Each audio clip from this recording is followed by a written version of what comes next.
আসসালামু আলাইকুম। ঘুরতে ঘুরতে জিয়াউদ্দিন আসলাম। জিয়াউদ্দিন ঘুরতে ঘুরতে এখন আমাদের মাঝে একজন বড় ইউটিউবার সাথে দেখা হয়ে গেল, তামিম ইকবালের সাথে। আপনি কেমন আছেন? জি আলহামদুলিল্লাহ ভালো আছি। আপনি কেমন আছেন? আছি আলহামদুলিল্লাহ, ভালো আছি। তাই আপনি জিয়াউদ্দিন হঠাৎ ঘুরতে ঘুরতে দেখা হয়ে গেল, আপনি কি ভিডিও করতে আইছেন? আসলে আমি আসছি এখানে 1 ঘন্টা হয়ে গেছে। আমি ছিলাম মিজানের হোটেলে। আপনারা জানেন যে খালেদা জিয়ার 40 উপলক্ষে আজকে মিজান একটি গরু খাওয়াইছে সেখানে। তো 2000 লোক করে খাওয়াইছে, তো সেখানে আমিও খাইছি এবং খায়া ভিডিও করলাম করে আমি আবার এখানে আসলাম।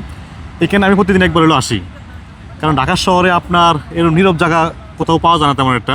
এই জিয়া উদ্যান আমি এসে আড্ডা মারি, এখানে খুব ভালো লাগে আমার এই জায়গাটা। আর কি ভিডিও করা হয়েছে? হ্যাঁ, এখানে এসে আমি ভিডিও করছি কারণ এই জায়গাটা আমার পছন্দের জায়গা। আর কি ভিডিও কি সুন্দরী ভিডিও করছেন নাকি ঘরে বোন নিয়ে ভিডিও? না, ঘরের বউ তো আসলে ভিডিও তো আমরা আনি না, কারণ আমরা তো আর বউ নিয়ে ব্লগ করি না। আমরা ভিডিও করি সাধারণ মানুষের জীবনের গল্প তুলে ধরি, ঠিক আছে? তো এই ধরনের কাজগুলো করতে ভালো লাগে আমার। আপনি তো অবশ্যই দেখেন মনে আমার ভিডিওগুলো। হ্যাঁ। তো আপনি কি নিয়ে কাজ করেন?